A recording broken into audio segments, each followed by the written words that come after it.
good news and some bad news. The good news is there's this national tournament.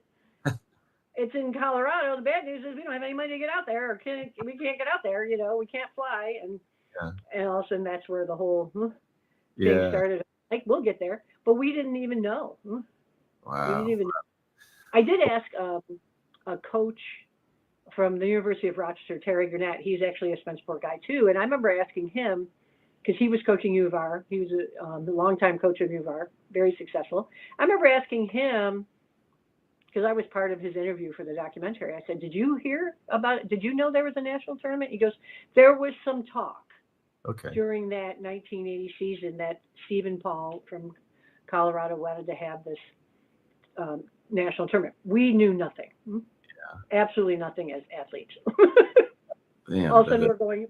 All of a sudden we're still playing. We keep going, and I was a freshman going, cool, all right."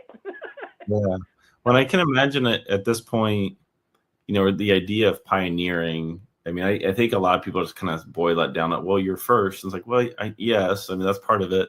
But things are developing, they're unraveling, they're building. Some things are, I mean, the AEW that only existed for a couple of years before the NCAA took over. Like things are coming and going very, very quickly. I'm sure at this point you've also talked to your teammates or classmates and realized, oh, hey, like, the athletics that I had or the support I had in high school maybe wasn't quite as common everywhere else. Like you're kind of seeing all this like ebbing and flowing. I can only imagine the excitement of, you go through that regional tournament and you're kind of like, okay, we did well. Oh, wait, there's this next thing. That must have been exhilarating. I am looking at, and whoever has made the website that has a documentary, it's called Two Red Cortland State. Wait, my dyslexia is kicking in. Oh wait, Two Red Cortland State Vans. That's what it is. .com, which has all the schedules, pictures, wonderful. But I'm noticing the schedule. The regional tournament, you played 3 games in 5 days, but then the final tournament, you played both those 3 or all those 3 games in 3 days. Was there any sense of like tiredness, or like, or was it just like, hey, this is what we do? You play games back to back to back, no big deal. Like how did the driving on top of that was? That just seems kind of crazy to. I think I don't remember anyone saying they were tired. Yeah. I don't remember everyone saying, "Oh God, we got to play again." I think we were just, "Let's go." We're resilient, right? And it was some snow on the ground. It was cold a little bit. It was definitely cold, but a little bit of snow on the ground. And we're like, "Hey, we're from New York State. Let's go, Central New York State." At that point, Cortland, let's go play. We played in the snow before, And I think like I said, just this group of resilient, anything we can do to win a game type of women that I was just so lucky. Yeah. My freshman year, not saying I didn't have it the rest of my time, but my freshman year class was, pretty special. Yeah, I can see that. Freshman season, I mean, yeah. Yeah. How did so y'all win the national championship that year? I'm curious, those next 3 years, they're insane. So like you obviously y'all don't repeat, but also you have coaching changes as well. I mean, yeah, and you finished those 4 years with 3 different coaches. 3 different coaches, yeah. How did those next 3 years? I mean, was it disappointment, or I mean, again, the pioneering aspect? Like, there's no promise of tomorrow. You're just kind of like moving through. How did those last 3 years? So the win of our freshman year was awesome, and Cortland was very gracious at honoring us and banquets and this and that, even into the spring semester and that. And then Coach Rush says she's going to step down, because she kind of just did it to be a good person. So there was a program and stuff like that. So at that point, the logical thing that Cortland did was take our assistant coach and bump him up to head coach. And I'm really not going to go into a big detail about it, but that turned out not to be a very good thing. So my sophomore year, from mistakes that he made paperwork wise and other things, we still had a good season, but I think if you talk to anyone who played during that time, we kind of ignored 1981. Yeah, I mean, I honestly can't tell you even like a good memory from that year. It was, and I, again, I'm not going to go into it, but let's just say Yeah. it was not a good thing.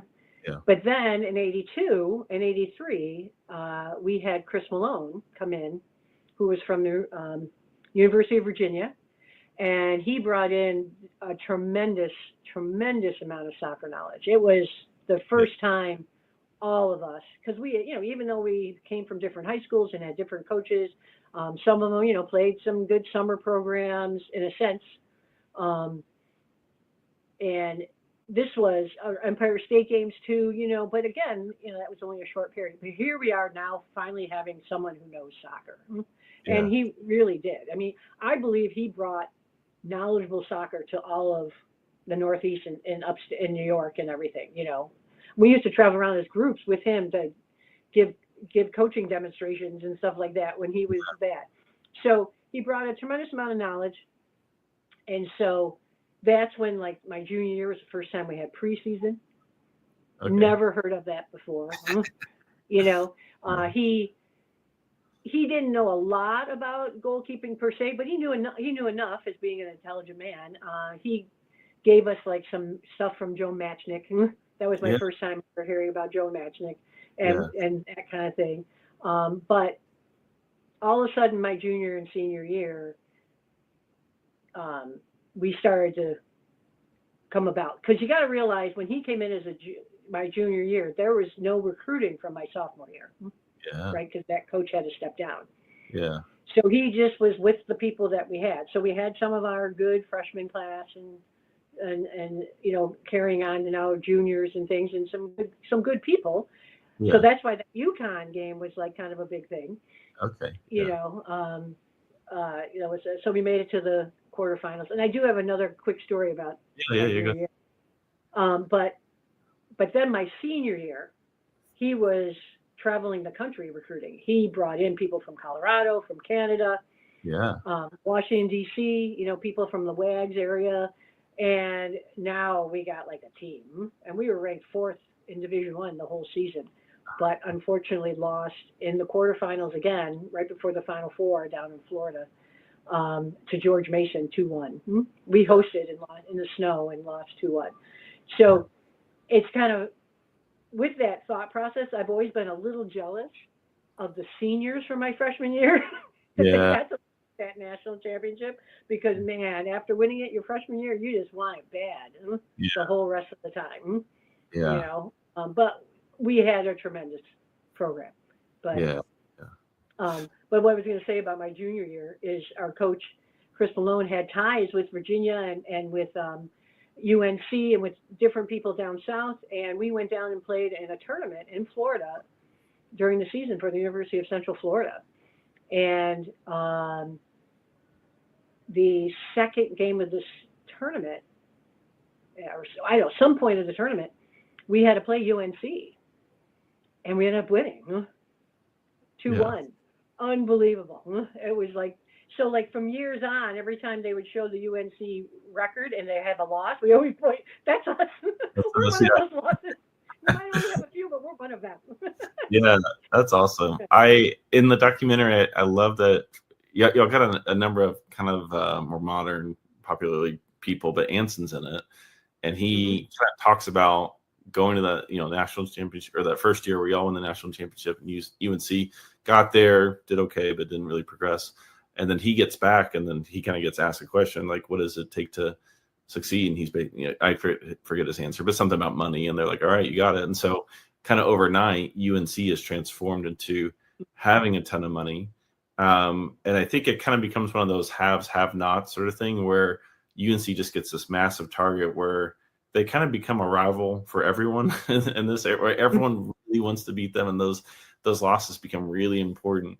Because not only are they good, but they're getting a lot of funding that no one else is getting, and most places aren't even close to getting.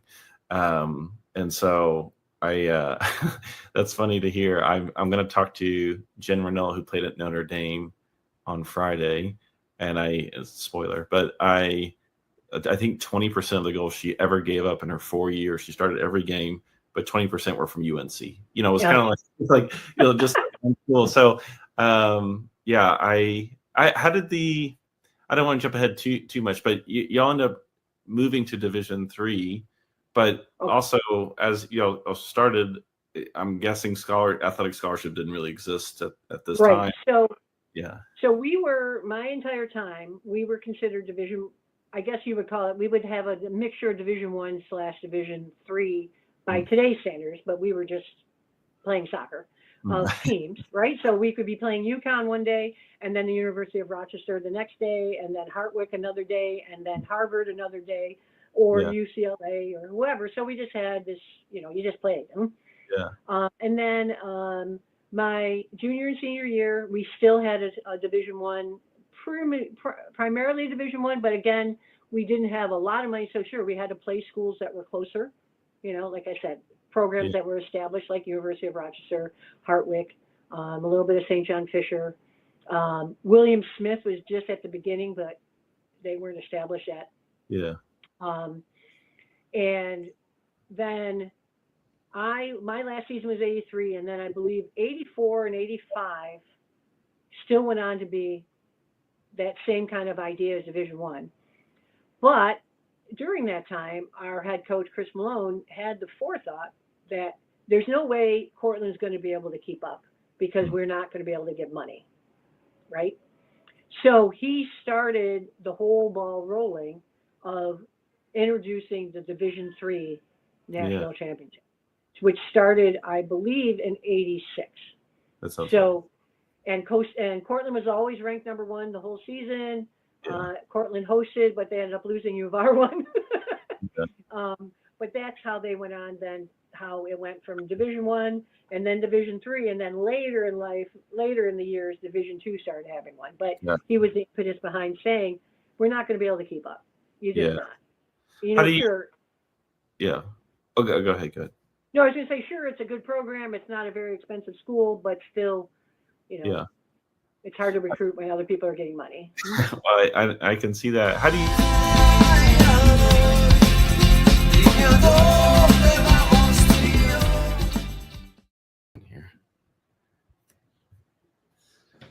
All right, welcome back, everyone. I'm your host, Bill Reno, and today we're continuing our series of talking to the legends in the game. And today we have Jen Grissinger, formerly Jen Renola, excuse me. And sorry, I just totally butchered that intro. Let me do that.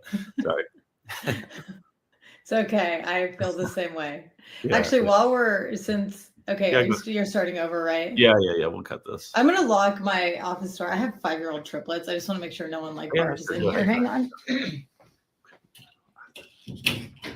Okay. Renola, it's all the same. Okay, here we go. Let's say it wrong. And no, Renola, but yeah. Okay. Perfect. Yeah. All right. Welcome back, everyone. I'm your host, Bill Reno, and today we're continuing our series of talking to the legends in the game. Today, I'm very honored to have Jen Grissinger, formerly Jen Renola, and there are a lot of accolades that I could tie to your name that you rightfully won. But I think the number one that I'll start with is that Jen was named to the 25th anniversary team, which may or may not sound like a lot, but when you consider the names that you won the award over, I think the most obvious one is you won the award over Bryce Curry, which is kind of crazy. So Jen is a very accomplished goalkeeper, played for Notre Dame, won the national championship. I had to pull my notes up in 95,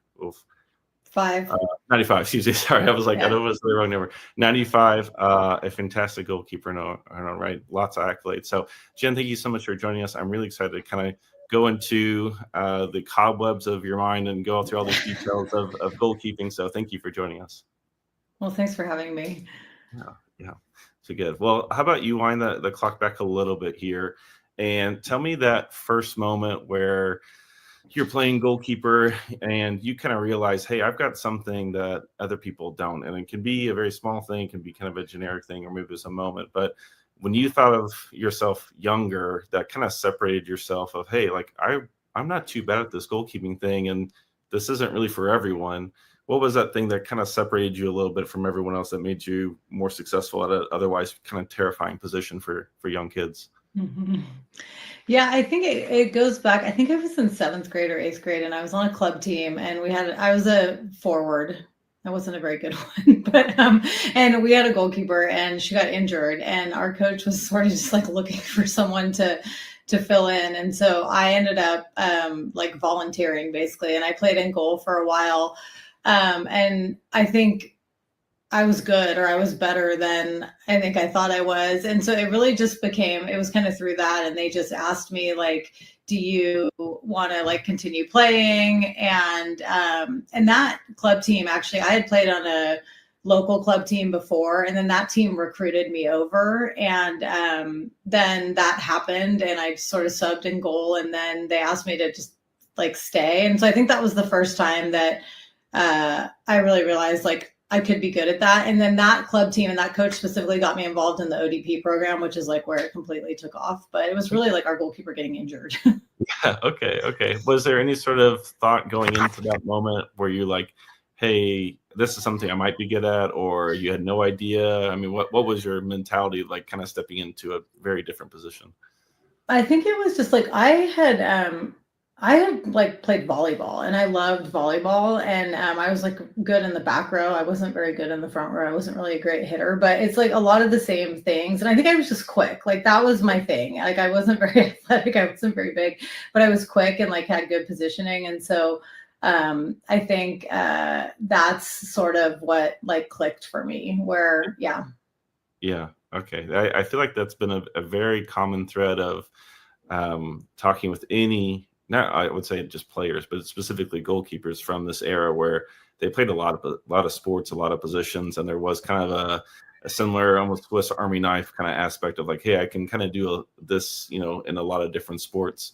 When I talked to Joan Shako, she mentioned like playing shortstop in softball, and how that had a very similar kind of mindset of like, hey, you got to move your body. So that lines up. What was it? What was like the moment where you got some very helpful instruction? Because I'm assuming as you kind of get thrown into this, you have some crossover with volleyball, but for the most part, you're kind of just figuring it out.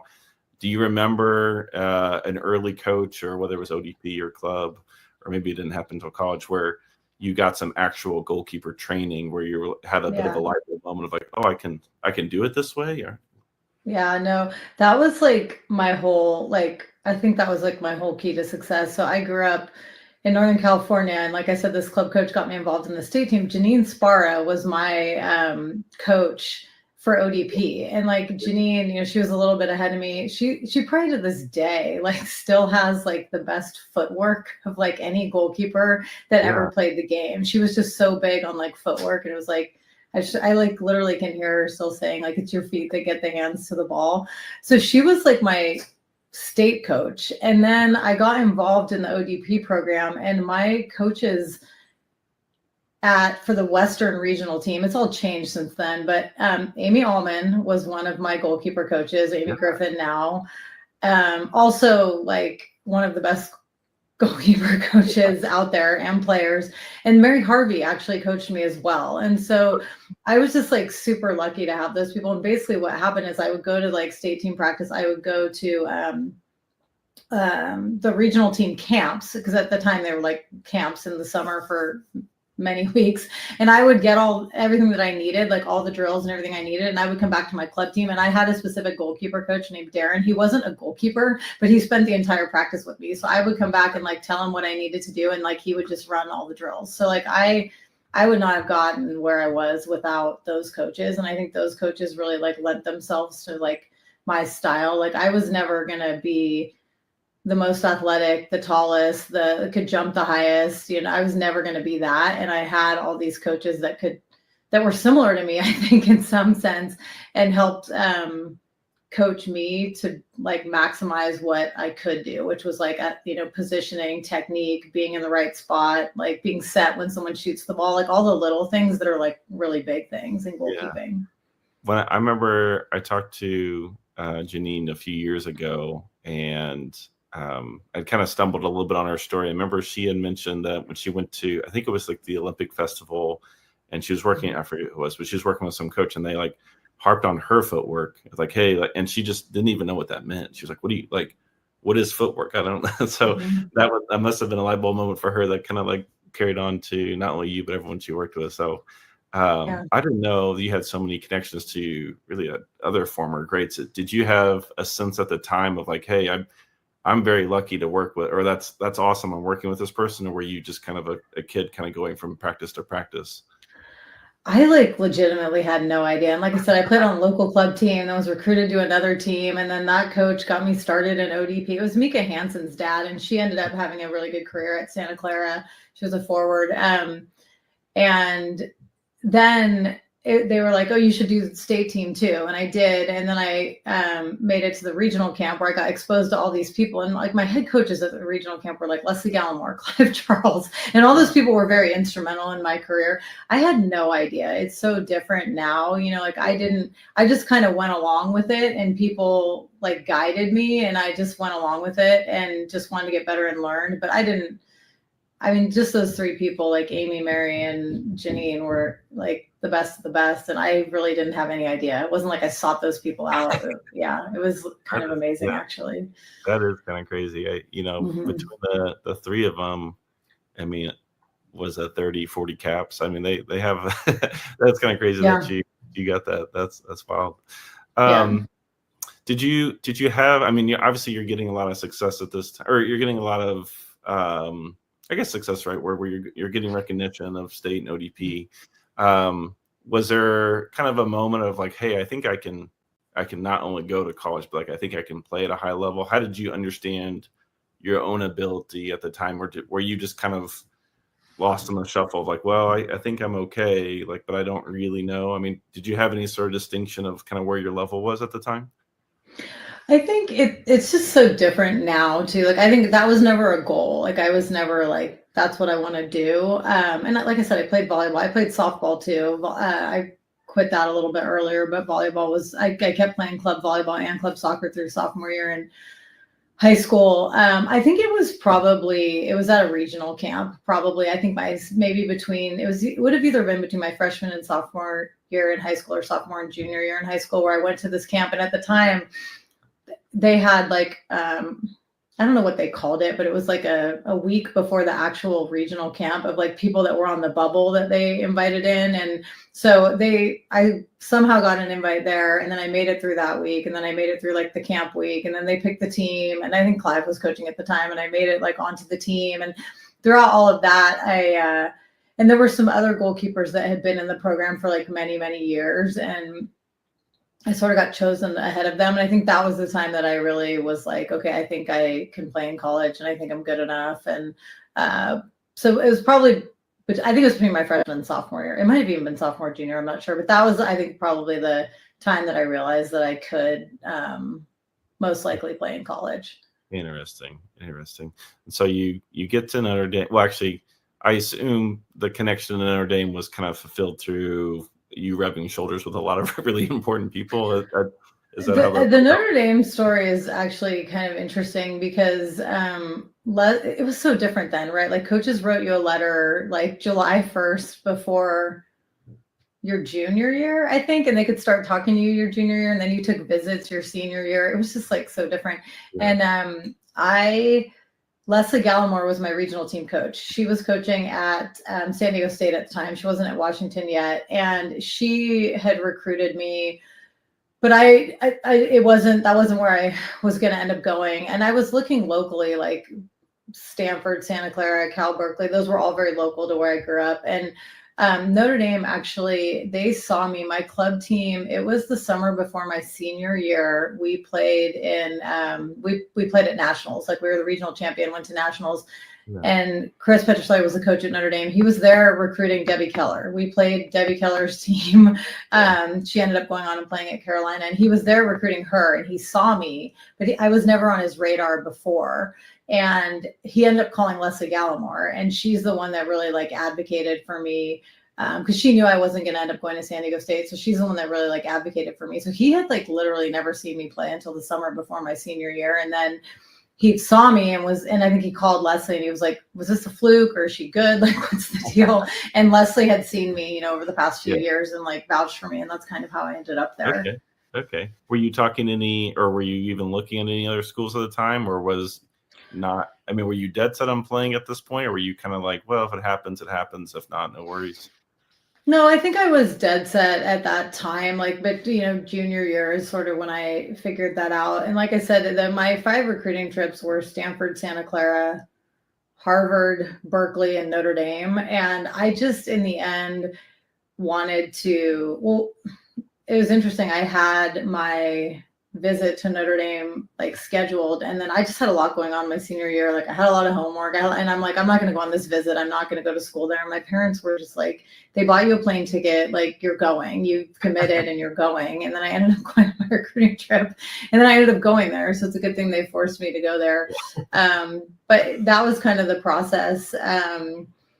Yeah, so I was committed, and those were the other schools I was looking at. I think I thought I would end up more locally. And then as I went through it, the opportunity to get away from where I had grown up and try something new was really the differentiator. And honestly, just the whole recruiting process, the way that Chris at the time, Petroselli, recruited me, he just he came to my house twice. He flew halfway across the country twice, where the local coaches didn't do that. They came over for dinner once, and he just really kind of doubled down. And that's what convinced me, I think.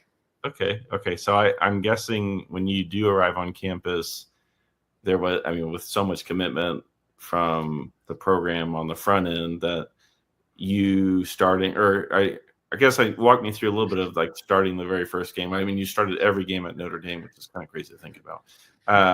But I imagine as a freshman, you probably have maybe a thought of, well, maybe, we'll see in what time I'm going to get, but you played the first game from then on. How did that happen as far as starting so strong? Yeah, how did that all unfold? It was interesting too, because Notre Dame was at a different point than Stanford and Santa Clara. When I was a senior in high school, Santa Clara had Brandy Chastain, Stanford had Julie Foudy. They were already very established, and Notre Dame was not. It was Notre Dame and soccer, that wasn't a thing. But I think I was sold on the vision and the dream.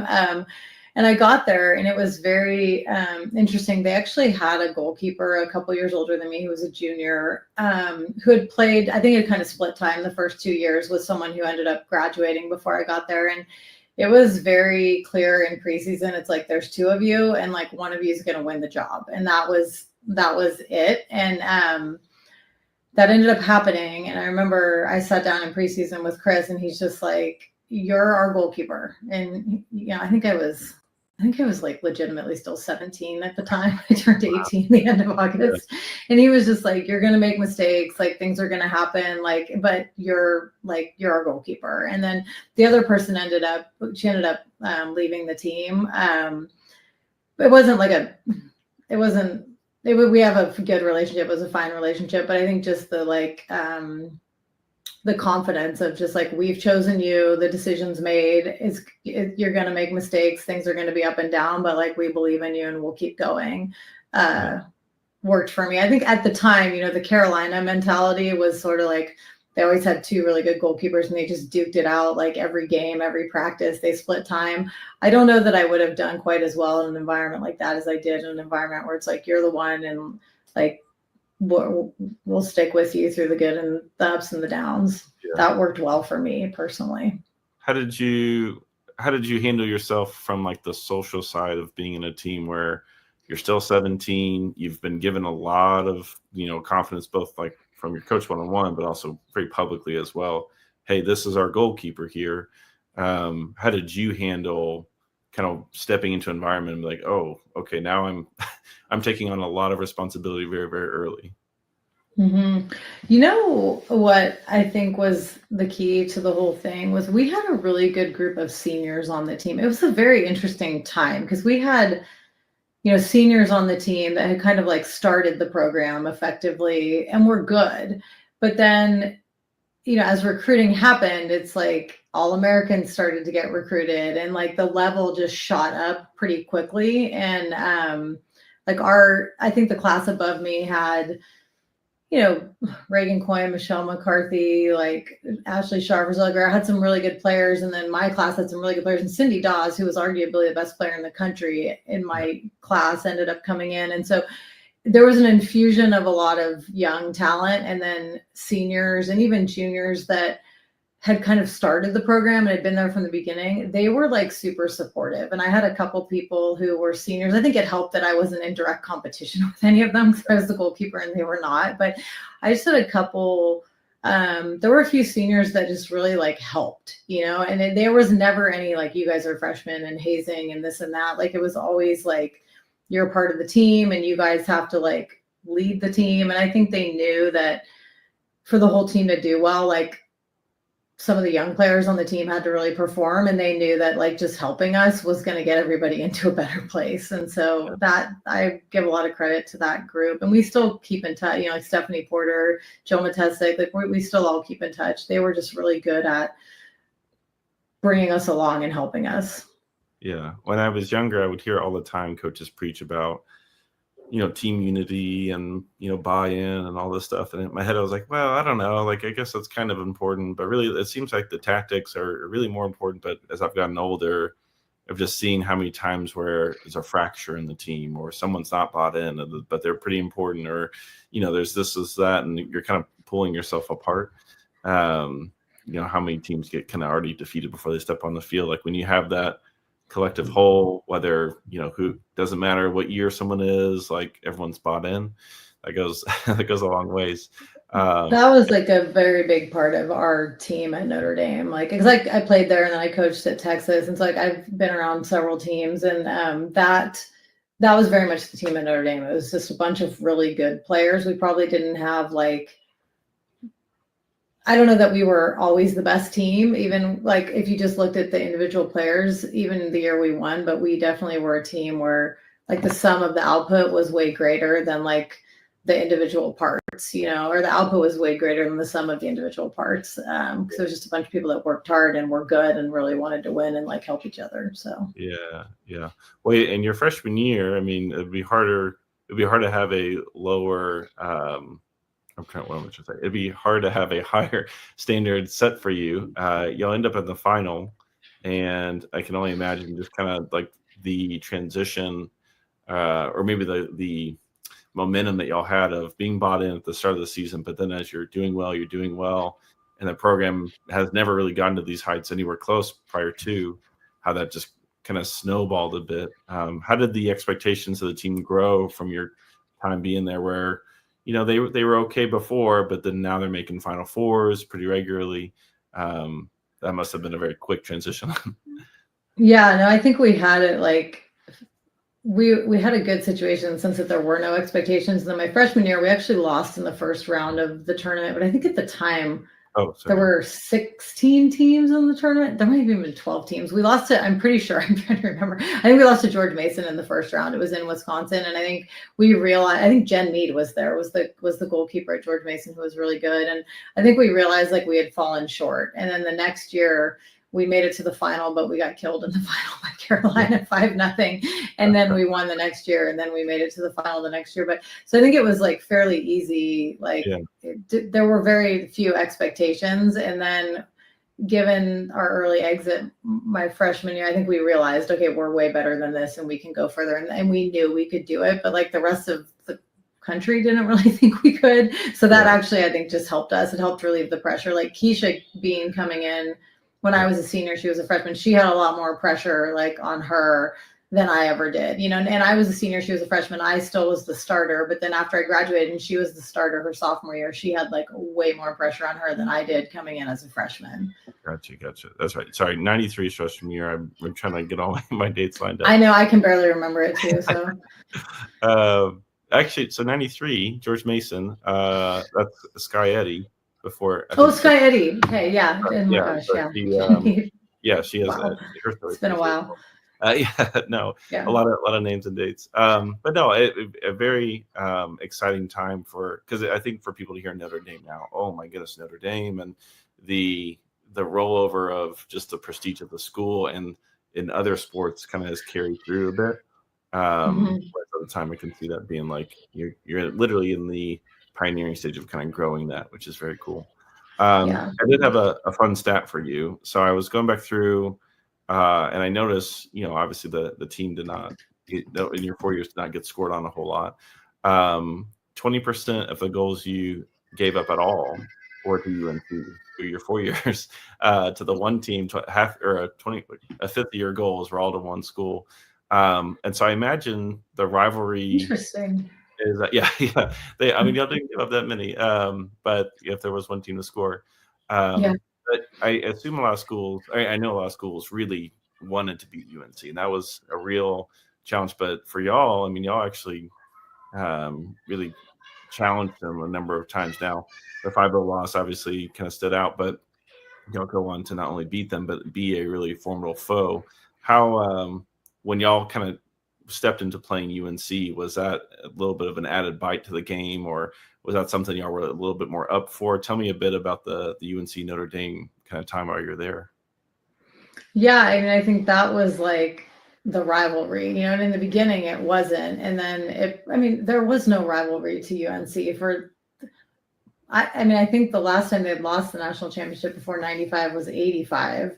But I think, and I don't even remember who that was to. I think it was George Mason. Anyways, they didn't really have like a rival if you think about it. And then I don't even know that they would have considered us a rival until probably like my junior year. Because I think we tied them in the regular season my sophomore year. We lost to them my freshman year. We tied them in the regular season my sophomore year. Then we lost 5-0 in the final.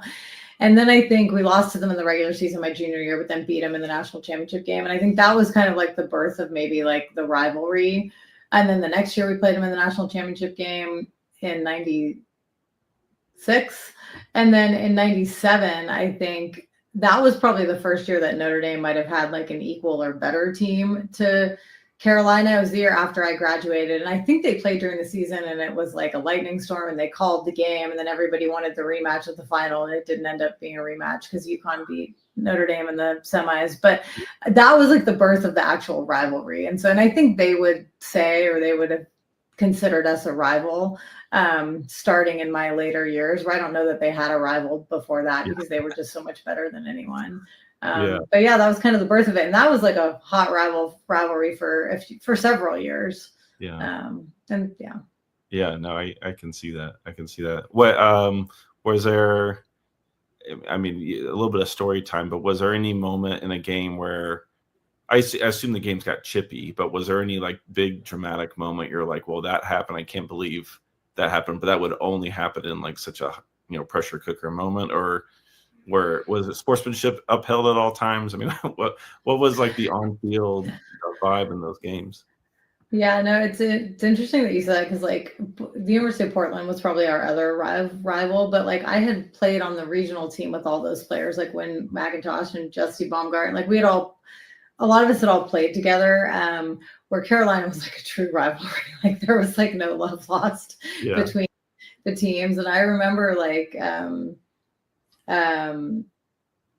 Holly Manthei and Tiffany. Oh my gosh, why is Tiffany's last name escaping me? Oh my gosh, that's terrible. Okay, it's been a long time, but like Holly and Tiffany just had like such a rivalry on like outside mid. I mean, they would just be like go at each other like nonstop. And then I remember like Stacey Wilson and Monica Gerardo had a little bit of a rivalry too. And it definitely got like chippy. I think the year after I graduated, I think Monica, they played at Carolina, and I think Monica and Stacey went at it, and I think Monica got red carded and like thrown out of the game. And I remember like Chris calling me after I graduated, and he's like, it was not good, And so I think it was like, I mean, there was like no love lost between the teams, I would say, because I think there weren't a lot of like relationships that had existed maybe before. Where like with Portland and Santa Clara, there were a lot of relationships that existed before. And Cindy Dawes was the only one on our team that Carolina had really even recruited. So yeah, we just like, both sides just really wanted to like beat each other a lot. Yeah. Well, and I feel like those games that have that kind of undercurrent, man, they're so fun. Cause like you would go play games where there wasn't really a rivalry and like, it's fine, you're going to compete. That's why you're there. But like when you've got like a date circled, or a team's coming up, or you remember last year's game, like it just gives it so much depth. So and it was, I have to say that it was Tiffany Roberts because like Okay. she's amazing, and I can't believe I forgot her last name. But Yep. no, I do remember after we beat them because when we beat them, it was in the semifinals at Carolina. They were hosting the College Cup, and it was in the semis, and then we played Portland in the finals. And I remember like waking up the next day and like the Observer or whatever the paper was like the Carolina Dynasty Falls, and that was like their local paper. And so I mean, that was kind of like the birth, I think, of the rivalry. So I've got I've got a couple of clips. So this one's really funny to me. The Dynasty Dumped, which is wonderful.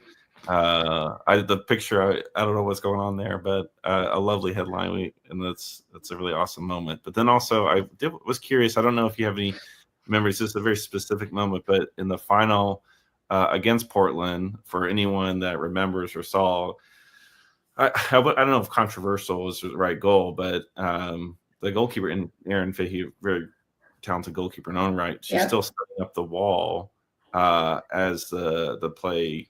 There's been a foul given, the wall's being set up, and so she's on the post. She's trying to direct it, and apparently some disconnect as far as when the play was live, and pretty easy just lob into the open goal essentially, and that's the winning goal. Do you remember? I mean, I'm just thinking from a goalkeeper's perspective, you're all the way down the other side of the field, and kind of seeing that happen to another goalkeeper. I imagine it's somewhat of a gut punch just kind of see such a goal, but at the same time you're elated that your team is in the lead now. So do you any standout memories from that moment? Because it's such a weird situation that happens. I've never quite seen it at that level again. Yeah, I think that situation, I think that we've talked about this a lot maybe since that game, because Erin Fahey, I didn't know her, but she was, and I don't even remember what their connection was. She was pretty good friends with Monica Gerardo, who was a teammate of mine who we've like all stayed in touch after college. So I remember like we've had a lot more dialogue about it after college than during, but I think what it was like there was a free kick and the ref never like blew the whistle to like stop play. It was like, it's a free kick, like the ball's live, put it and go, like he didn't blow the whistle to stop play to like move the wall or do anything. And so like the ball was live, but I just don't know that like Erin like had connected that, so she was just like setting up the wall. And then Cindy just saw it. I saw it too. I remember like yelling, like, just take a shot. And she did, and it went in, and it was very interesting because it was just like an anticlimactic maybe goal because Erin was so far over to the side, but it was like, it was weird, but it was very legit. It was like, there's a foul. Yeah. You put the ball down, you go. The ref never stopped play. And so, but I think Erin maybe thought he did or was confused or whatever. And Cindy just like saw it and took the opportunity and, but it was a little controversial. I remember after Monica being like, Erin and I still argue about this. I mean, I can imagine if any goalkeeper was on the receiving end of that, I'm just furious would be I think the word that you probably just. Because she was a great goalkeeper too. It's just like not how you. Like a regular, poor error from a poor keeper. Yeah. Yeah. Totally. Well, I want to ask you one more thing, and just because I stumbled on it, and we can go into as much as we can here, but I just found this one random clip from talking about the 95 run. So this is in the spring after, but there's this moment here where I'm trying to think what I said. I'll just go ahead and read it. Goalkeeper, team captain, and second team All-American Renola, a junior, also spoke at the banquet, but with memories of struggles her team faced along the way. According to Renola, the team's low point came in a game against Renola. Frustrated, Renola pulled her coach aside to question the team's direction. I looked at the coach and said, "Who are you kidding? Honestly, do you really think we're going to win a national championship the way we have been playing? Do you really think we will if things don't change?" I guess that is kind of crazy that they put that in a newspaper. But I guess I'm curious of like, y'all have a great season. I feel like typically when people look at championship seasons, it's just all positives, but it seems like some bumps in the road that y'all managed to somehow either use as fuel or managed to turn around. Do you remember that moment or what? Can you walk us through that? Yeah, I do. No, I think it's funny, Michael. My sophomore year, I don't think we lost during the season. We tied Carolina, and then we got killed in the final 5-0. And then my senior year, I don't think we lost during the season either. Maybe we lost one game to Santa Clara, and then we didn't win the national championship. My junior year was the bumpiest season. I think we lost 2 regular season games. We might have tied 2 as well. And yeah, I think we lost to Carolina. I don't even remember, but it was the bumpiest season. And we played at Villanova, and it was during our fall break, I think. And we won. I think we won like 2-0, but we just like didn't play well, and it was just very lackluster. And I just kind of got to the point where I'm like, this team is like so much better than like what we're actually outputting. And it sounded like that was like confrontational with me and Chris, which it wasn't that. I was kind of confrontational with the team. You know, I kind of just like yelled at the team, but I didn't yell at them. I was just like, we've put so much into this, and like, this is like what the output is. Like, we're so much better than this. And I think that was, and then I think we had like a team meeting maybe that night or the next day without the coaches. And I think that was definitely the turning point. And that was kind of the low point of the season and got everybody back together. And I think Chris at the time, like, he probably like welcomed it because it wasn't him having to yell at us. Like, I did it for him. And I think he and I had a very good relationship. I think it was a very good connection of like someone that bought in. And I think Cindy had this relationship with him too, but somebody that really bought into like what the coach was doing and then could kind of get the team on board too. And so that and we would battle, don't get me wrong, or like if you know we would disagree, but it was like in his office or whatever, and then it was always just a united front on the team. And that was definitely like a turning point because we just knew we could do more than we were doing. So well, and I feel like these moments, like, you know, I had to ask because I found it, just was very, very curious, but I do feel like these moments are really tough to sum up in like a couple sentences when the reality is like, you have people who are competing that want to win, that, you know, they also want to play with people who also want to win. Like, I don't want to be next to someone who's okay losing, you know, like, I don't like, so you're having this, this momentum towards a certain direction. If you're not all going that way, it can get very frustrating. So, obviously it worked out for y'all. So yes, it was very good. Maybe there's no crossover at all, but I'm curious with the 95 World Cup. Do you remember anything going at the time? Because when I talked to Heather about the 91 season, which they did very well, but like that's where there's a 91 World Cup at the same time. And so it was kind of interesting hearing how she was following it and how that kind of impacted the season. The 95 World Cup, did that play a factor in y'all's season at all? I wasn't sure on the dates when those lined up. It didn't really, because I'm trying to, where was the 95 World Cup? Norway? Do you remember? Was it Norway? Norway? Okay. I actually think the 91 World Cup had like more of an impact on me because I was in high school still, and you kind of heard about it, and I think it was in China.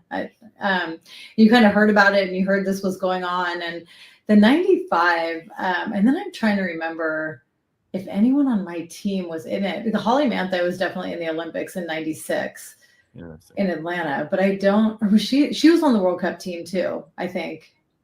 I'm really dusting off the cobwebs, but they really didn't really have like an impact, I wouldn't say, on our team or season or anything other than Holly participating. Yeah. But I think I think she was at the Olympics. I don't know if she was in the World Cup, but. Well, tell me a little bit about the transition with Lakeisha, because as I was reading, and just talking to you now, I can sense the humbleness. So reading the, quotes of like from you and your team of y'all are obviously talking very highly of Lakeisha, who's about to step on. This is before she even got on the field. But there's also was kind of this sense of like, oh, like she's going to really carry the torch forward at almost the point where you're almost thinking of like, hey, she's a little bit of a step above, at least how it's kind of read to me. I don't know, like she had so much buzz coming in, which as you didn't have that, but obviously you did very, very well for yourself. So I guess I'm curious of, it just seemed odd to me of like, yes, she did well in her career, did very, very talented goalkeeper, but almost to the point where this 3-time All-American keeper is kind of being acted like it's a step down. I don't know if that's quite lines up or if I'm off base on any of that, but I'm just curious on the that like I was a step down from her. Yeah. Which is true. No, I mean, Keisha, it's funny. She grew up in Sacramento. I grew up in just south of San Jose, and so she was always on the younger state team for Northern California. And then I remember my senior year, there was an ODP trip to Europe, and I was invited, but this is like insane to say at this time, but like, I feel like my dad didn't let me go because he was like, you can't miss a week of school, or it was just like a very different time. I was already committed to Notre Dame. I think it was like my prom too. And he was like, I don't want you to miss out on all this. So I didn't end up going. So Keisha ended up going. Okay. And so we knew each other from that. And then I remember when she came on a recruiting trip, Chris was like, we need to get her. Like, she's the next generation. We need to get her. So she stayed with me, and I like host her, and she's great. We're still friends to this day. And I was like convinced her to go there, and like we were all on board. And then I remember when it would have been my junior year.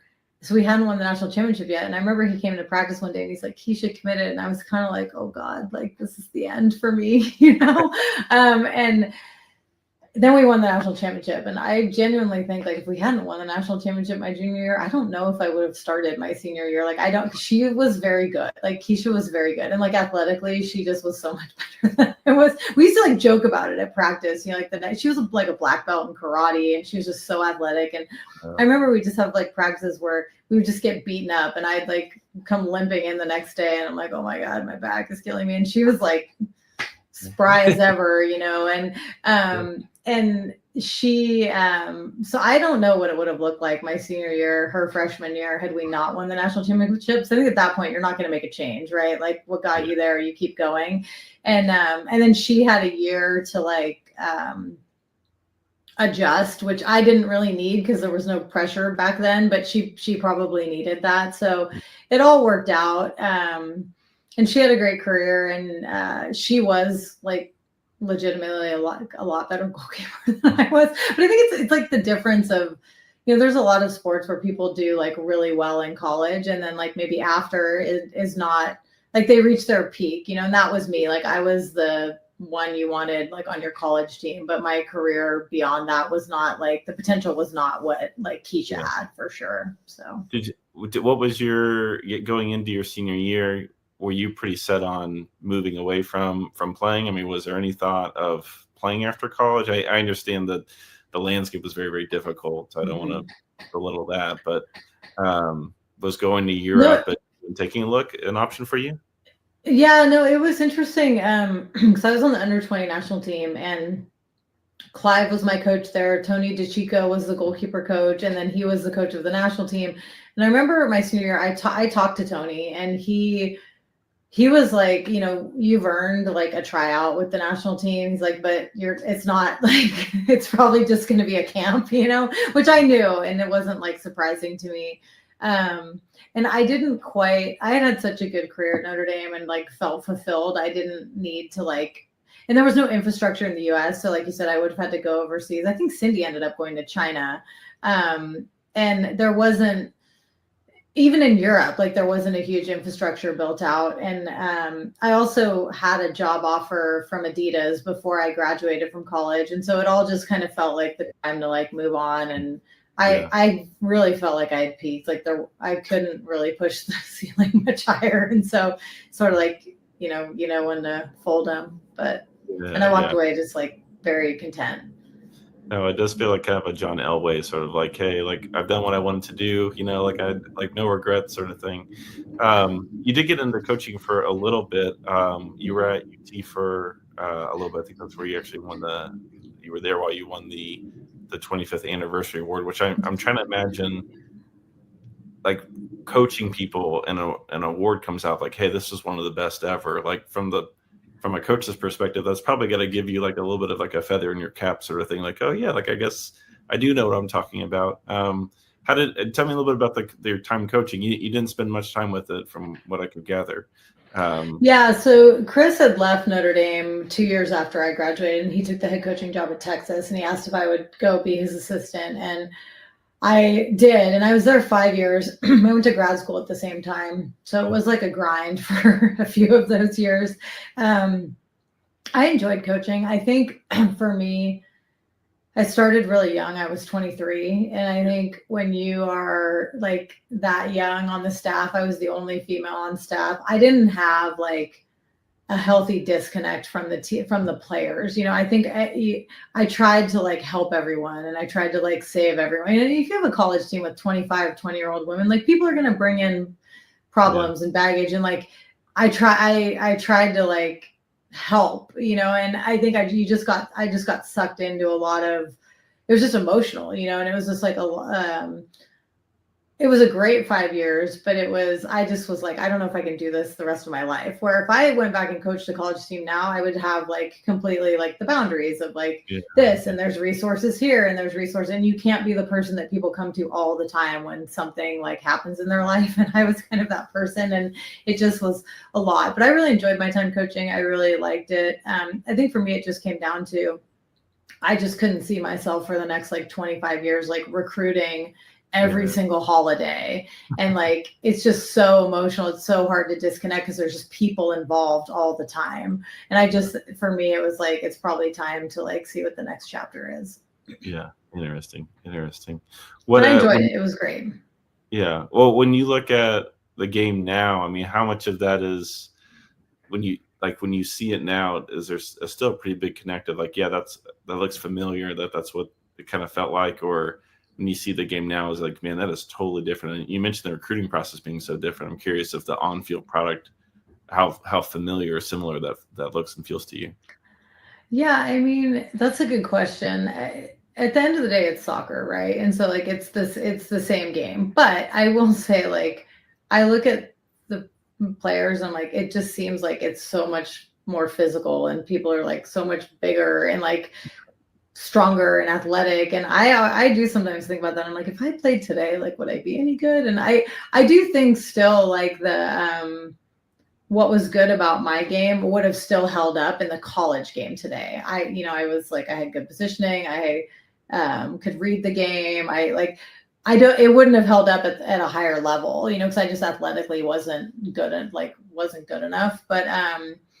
But so it's similar, but it does seem a little bit more athletic. But then I see goalkeepers too, where I'm like, they're super athletic, but their technique is so bad. Like if you're not set when someone shoots the ball, it really doesn't matter how athletic you are. You're not going to be in the right position to save it. So a lot has changed, but a lot has stayed the same too. The fundamentals of the game have stayed the same. I just think the game's become bigger, stronger, faster, more physical on the women's side in college specifically. Yeah. No, I can see that. I always really enjoy seeing clips from like early 20th century, from like the 1920s or whatever, where it's just chaos on the field, and like formations are, who knows, like it's almost like rugby in some sense. But the goalkeepers are still like very familiar, where they're largely just trying to figure it out. They're trying to get the ball out of the net. They're trying to think of all, where they should be, how they should handle this. Like this definitely gets clunky at times for sure, just kind of watching it. And the few clips that there are, even just out there, the plays are so odd, just because everyone's just kind of like just figuring out on their own, from forwards to goalkeepers. But even then, there's still a strong thread of like, okay, yeah, that like I can sense the anxiety. I can sense like why they position themselves there. So I could see that. Well, let's do this, Janet. And I've really enjoyed kind of walking through, but I think probably the best way to cap this off, I've got 3 questions that'll kind of conclude this. 2 of them are very, very similar, but we'll start with that. What are standout memories for you from your time at Notre Dame? Give me one on the field that like you'll never forget that moment. It's on the field. And then give me one that's off the field that's still in like the soccer world, that's in, whether that's a conversation or something that happened away from the field, that with your team or coach or whatever. But give me one on-field and one off-field memory that you'll never forget. And you can do more than one if you're having trouble. I mean, the one on field is just like too obvious, right? It's like winning the national championship. And like maybe the off field, I think there might be a couple, but I think the year before we were playing at Portland in the College Cup, and we lost to Carolina in the final 5-0. And in the bus after, I just remember saying like, I still like, and feeling, and the team felt this way, like I still would rather be like on this bus, like having lost 5-0 than anywhere else. And like, I think that was like the pivotal point, you know, where we were like, we just got humiliated, but we still like believe in this team and want to be on the bus. And I remember Dick Rosenthal was our athletic director at the time. He was on the bus with us, like sitting in the back of the bus. He was the most personable AD ever. Yeah, I think he's the one that originally did the NBC contract at Notre Dame. And like, he was like hanging out with us, you know, it was just so different then. And I that was probably like we're still in the right spot. I'm still in the right place. And like, there's more to be done here was probably the most memorable, which then led to like the most memorable on the field, which was ultimately winning the next year. No, that's very cool. That's very cool. I like that a lot. I feel like a lot of people can relate with that moment of like, man, yeah, we just got wiped on the field, but like, I don't want to be on a different team. Like, this is my team. Like, you know, like, let's go play again. You know, like we want to stay here. So they're very cool. All right. Well, last question to kind of cap this off, and this is intentionally ambiguous, so take it in any direction you like. But what does goalkeeping mean to you? Yeah, I mean, that's a good question. I think goalkeeping was like the vehicle through which like I became who I am, not became who I am, through which I was comfortable maybe with who I am, in the sense that like it gave me a lot of confidence. It gave me the confidence to speak up, you know, like the Villanova game, like use my voice, like which have served me well, and all of that has like served me well in life. And you know, I ended up getting a job at Adidas. That was through soccer, right? And that was through the connection. It was through goalkeeping. And then I coached at Texas, and now I'm at Nike. And like, it's all been connected. Like, my life would have been so different had I not gone to Notre Dame. So I just think goalkeeping, which in a broader sense, sport, is sort of gave me the foundation and ability to figure out who I was and use my voice. And it's interesting too, like in a work environment, like I'm always just a big believer. I'm like, the people around you will make you better, and you'll make those people better. And even as like a manager of people, I'm like, you're not a good manager unless you make the people below you and around you better. Like, that's ultimately your job. And that's like the team that I was on. It's an outdated philosophy at times in a work environment, you know, when like people are managing up and doing all the things. But I think without goalkeeping specifically, because I wouldn't have made it that far as a field player, it just gave me the avenue to kind of be who I was and really set me up for success in like life. So the position is very subtly collaborative. I mean, you're wearing a different kit, you know, you have different rules, so it can look like you're kind of on an island, which there definitely are sometimes, but your success is so dictated by what your defender is doing, or, you know, the whole back line, or your midfielder. Like, you just have so much reliability that you need. That carryover is not a surprise. I can see that. Well, Jen, thank you so much. I really enjoyed kind of walking down this track. I think this era in general is just very fascinating, because it's so it's almost like these little bubbles of whatever happened. It was, you know, things, you know, sometimes got out in a newspaper of like a, you know, a big headline of someone winning a national championship, but a lot of these moments are really, you know, the bus moment's a great example. Like, you have these very, very small pockets, and there's a lot going in it. And so I always love hearing about the time. So thank you for walking down this memory lane with me. Thanks for having me. I really enjoyed it. Thank you.